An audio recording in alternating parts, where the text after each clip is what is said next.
पाकिस्तान विरोधात भारताने आणखी आक्रमक पवित्रा घेतलाय। सिंधू जल कराराला स्थगितीनंतर आता चिनाब नदीचं पाणी रोखण्यात आलंय।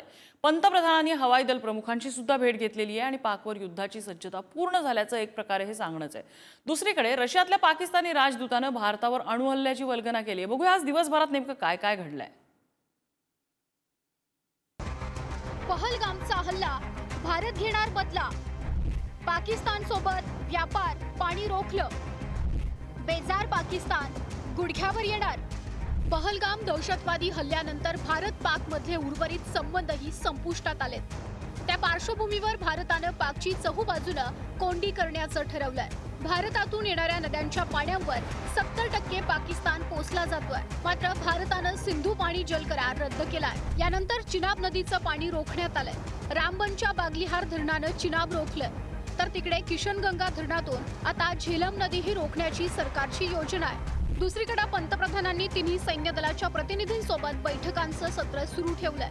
आधी लष्कर प्रमुख आणि काल नौदल प्रमुखांना भेटल्यानंतर आज हवाई दल प्रमुख एअर चीफ मार्शल अमरप्रीत सिंह यांची भेट घेतली आहे। या सगळ्यात सैन्य दलातल्या वरिष्ठ अधिकाऱ्यांनी सैन्याबाबत सोशल मीडियावर पोस्ट न करण्याचं आवाहन केलंय। हे बरेच काही सूतोवाच करणार आहे, त्यामुळे अनेक शक्यतांबाबत चर्चा सुरू झाली आहे। तर एअर स्ट्राईक आणि सर्जिकल स्ट्राईक सारखे हल्ले करणार, LOC पार करून पाकिस्तानच्या सीमेत घुसून मारणार, पाकव्याप्त काश्मीरमधील सामरिकदृष्ट्या महत्त्वाचा भूभाग भारताच्या ताब्यात घेणार, ऑपरेशन पराक्रम सारखं युद्ध सदृश्य ऑपरेशन राबवणार।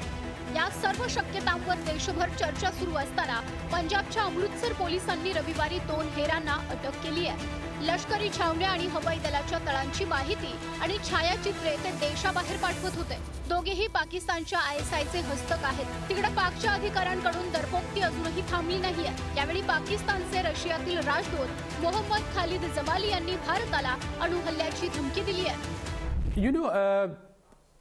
The frenzy media of India and the irresponsible statements coming out from that side has compelled us, and there are some other leaked documents whereby it has been decided to strike certain areas of Pakistan.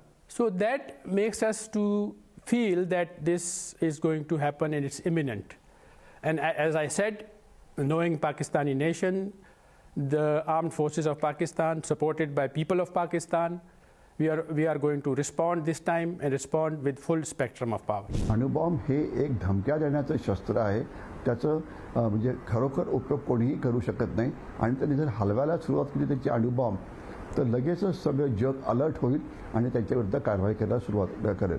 परंतु जर आमच्यावरती जर कोणी अणुबॉम्बचा हल्ला केला तर आम्ही त्यांच्यावरती अणुबॉम्बचा प्रतिहल्ला करू।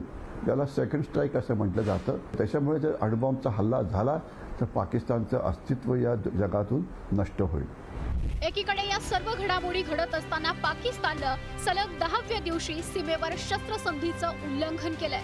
कुपवाडा, बारामुल्ला, पूंछ, राजौरी, मेंढर, नौशेरा, सुंदरबनी आणि अखनूर भागात पाक सैन्यानं अंदाधुंद गोळीबार केलाय। भारतानंही चोख प्रत्युत्तर दिलंय। कुत्र्याच्या वाकड्या शेपटासारख्या पाकड्यांच्या कुरापती काही केल्या थांबणार नाहीत।